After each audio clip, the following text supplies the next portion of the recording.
지난 30일 러시아 국방부 공보국은 자국의 최신형 지대공 미사일 시스템이 카자흐스탄 동부의 샤리샤간 미사일 시험장에서 실시된 요격 실험에 성공했다고 발표했다. 러시아 당국은 이번에 발사된 미사일이 자국 항공우주군 산하미사일 방어무대의 신형 MD 시스템이며 요격 실험에서 가상 표적을 정확히 타격했다고 밝혔다. 이번에 요격 테스트를 실시한 미사일 유형은 공개되지 않았으나 서방정보당국은 이 미사일이 일명 프로메테우스라 불리는 S-500, 러시아명 55R6M 트리움파터 M일 것으로 판단하고 있다. 2020년까지 5개 포대를 실전에 배치하는 것을 목표로 개발이 진행 중인 S-500은 현존 최강의 지대공 미사일 체계로 불리는 S-400을 대대적으로 개량해 만든 러시아의 야심작이다.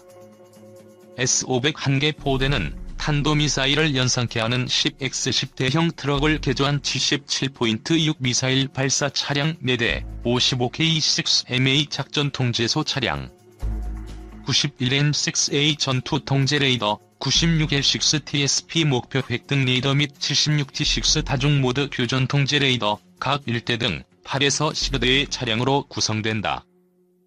S-500 포대는 불과 10여 대의 차량으로 구성되는 단촐한 구성을 가지고 있지만 이 10여 대만으로도 남한 전체 면적에 달하는 방어구역을 만들어낼 정도로 가공할 요격 능력을 보유하고 있는 것으로 알려졌다. 항공 시스템의 기본 임무인 항공기 요격 모드에서 S-500은 최대 3,000km 범위를 감시할 수 있고 소형 전투기나 무인기 수준의 레이더 반사 면적을 갖는 표적을 1,300km부터 탐지해 600km 거리부터 요격에 나설 수 있다. 서방 측에서 운용 중인 일반적인 지대공 미사일의 사거리가 40에서 160km 수준인 점을 감안하면 비교 자체가 안 되는 수준이다. 러시아는 이를 더욱 개량해 사거리 1100km의 77N6 N1 요격 미사일을 개발하고 있다. 쉽게 말하자면 대전에서 요격 미사일을 발사해 도쿄 상공에 있는 적기를 격추할 수 있는 수준의 미사일이 개발되고 있다는 것이다. 탄도탄 요격 모드에서는 더 강력한 능력을 발휘한다. 탄도탄 요격 모드에서 S-500의 사거리는 600km 수준으로 사드의 3배에 달하는데 더 놀라운 것은 요격 능력이다. 러시아 측 주장에 따르면 이 미사일은 초속 5km 수준의 표적을 동시에 10개까지 요격 가능하며 초속 7km 수준의 표적도 요격할 수 있다고 한다. 초속 5km 수준이면 어지간한 중단거리 탄도미사일은 대부분 요격이 가능한 수준이고 초속 7km 수준이라면 대륙간 탄도미사일은 물론 최근 강대국들이 경쟁적으로 개발 중인 극초음속 비행체까지도 요격이 가능한 수준이다. 서방 정보기관과 군사 전문가들은 S-500이 우수한 고고도 요격 능력을 바탕으로 제1세대 우주방어무기가 될 가능성이 있다고 경고하고 있다.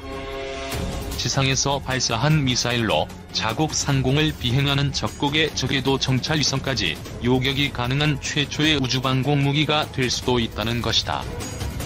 러시아는 늦어도 오는 2020년 이전에 S-500의 실전 배치를 시작해 모스크바 등 주요 도시 방어용으로 5개 포대를 배치한다는 구상을 가지고 있다.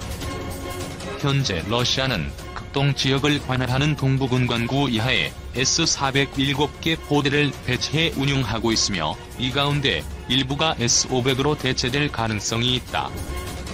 특히 동부군관구 이하 7개 포대 중 무려 2개 포대가 블라디보스톡에 집중 배치되어 있기 때문에 이 가운데 1개 포대라도 S-500으로 교체될 경우 한반도를 비롯한 동북아시아 전역이 S-500 방공 시스템의 요격 범위에 들어가게 된다. 중국도 러시아의 7세라 장거리 방공 및 미사일 방어체계 구축을 서두르고 있다. 중국은 지난 2014년에 러시아와 S-400 시스템 3개 포대를 도입하는 계약을 체결, 지난 4월부터 관련 시스템을 차례로 인수해 산둥성과 부젠성, 하이난다오 등에 배치하고 있다.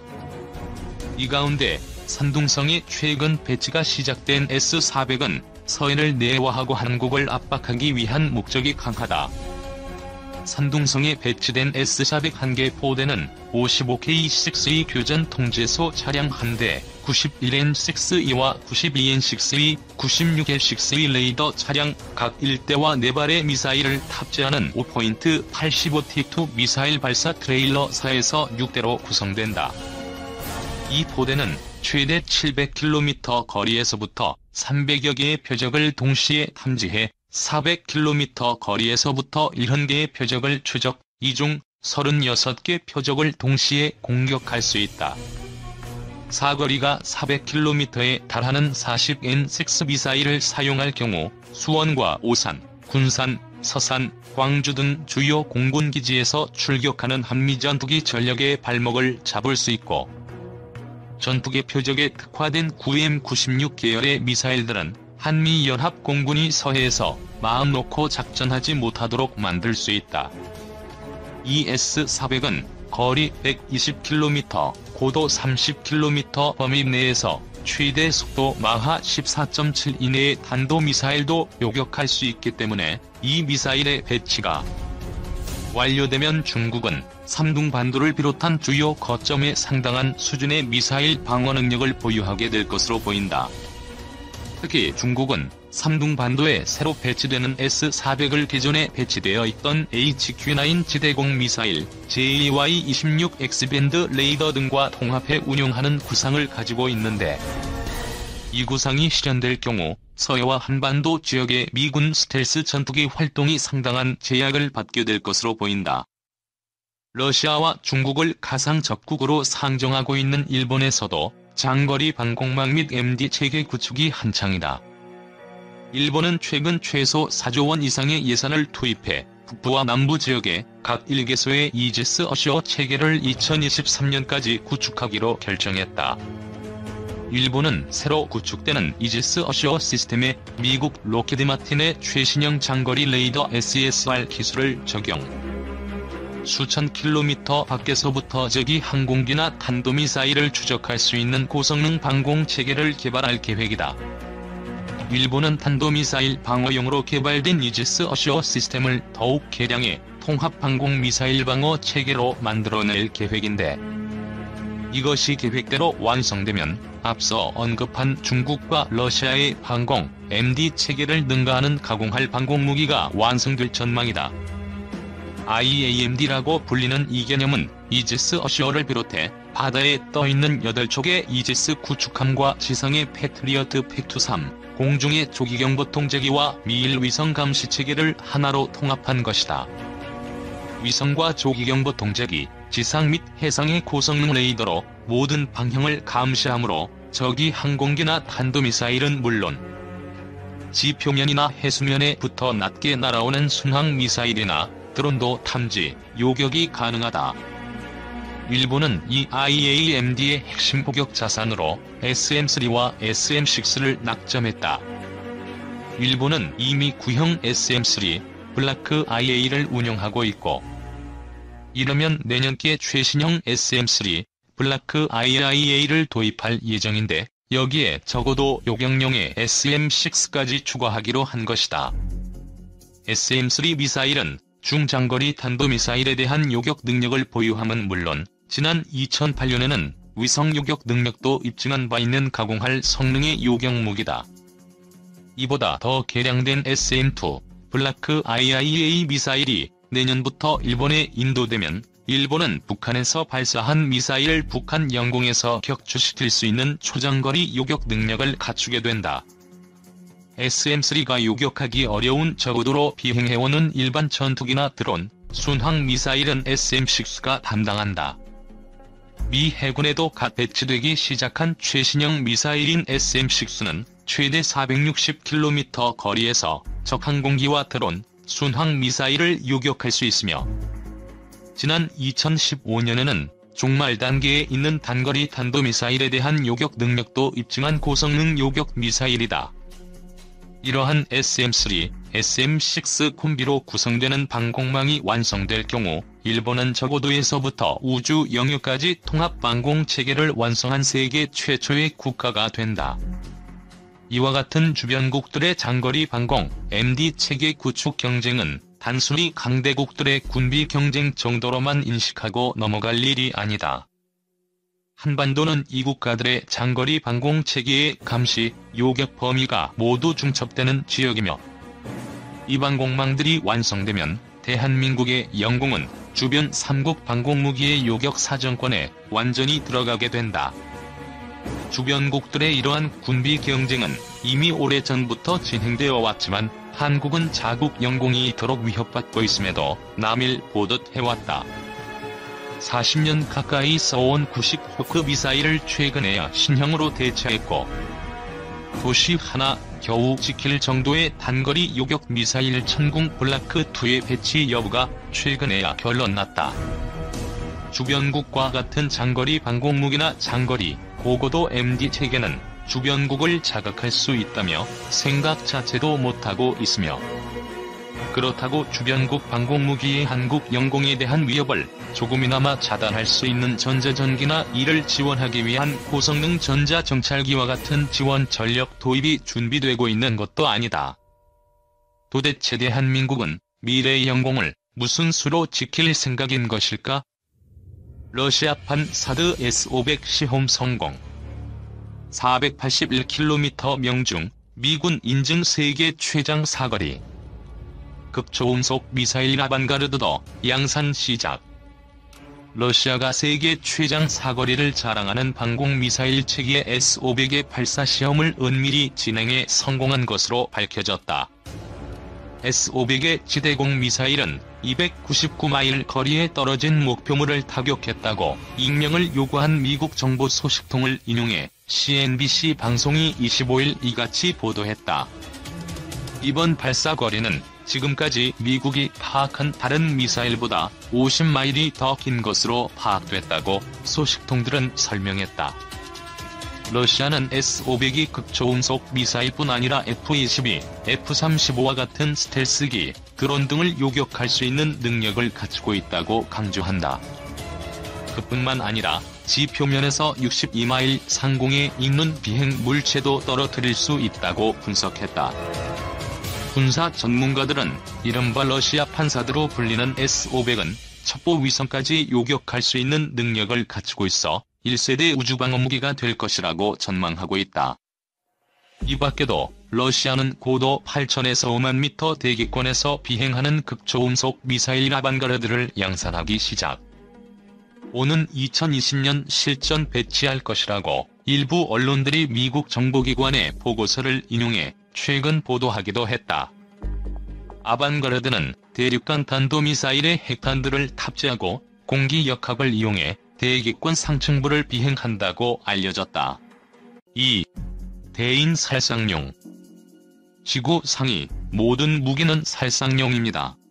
만일 전쟁이 일어난다면 한국군이 선제 공격을 하지 않는 이상 북한군은 불시에 남침을 할 것이며 한국은 선제 타격을 허용한 이후 대응을 할 가능성이 많습니다. 이 경우 선제 공격을 하는 북한군은 전혀 타격을 입지 않은 상태에서 개전 초반의 대규모로 우리 군의 방어선을 뚫고 쇄도할 것으로 예상되는데 이 경우 불시에 시작된 남침으로 우리는 예비군의 소집 등 전면적인 대책을 수립하기도 전에 당할 수 있습니다. 더구나 휴전선 지역으로 재파 전술이 뛰어난 북한군의 공세를 한국군의 선형 보병 방어로는 사실 방어하기가 매우 까다로운 어려운 부분이 있습니다. 북한군의 재파 전술, 화상 공격이라고도 하며 적에게 부대 재편성과 증원의 시간을 주지 않기 위해서 공격 제대를 한꺼번에 투입하지 않고 순차적으로 투입하는 전술. 이렇게 개전 초기에 선제 공격을 당하고 재파 전술에 밀리게 되면 수도권 이북 지역은 말 그대로 남북한 전력의 집중으로 초토화가 될 수도 있습니다.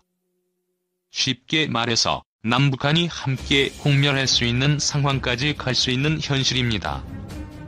이런 상황을 만들지 않기 위해서는 개전 초기에 북한군의 전력이 우리 민간인 거주 지역까지 쇄도하기 전에 반드시 방어를 해야 하며 남쪽으로 쇄도하는 북한군을 확실히 괴멸시키기 위한 효과적인 무기가 있어야 합니다. 3. 기갑부대. 북한의 전차 보유 대수는 우리 군의 2배에 이르는 수준입니다. 물론 장비가 노후화되어서 장기전에 불리할 수 있지만 우리 측의 인명피해를 최대한 줄이기 위해서는 개전 초기에 막강한 화력으로 일시에 괴멸시켜야 합니다.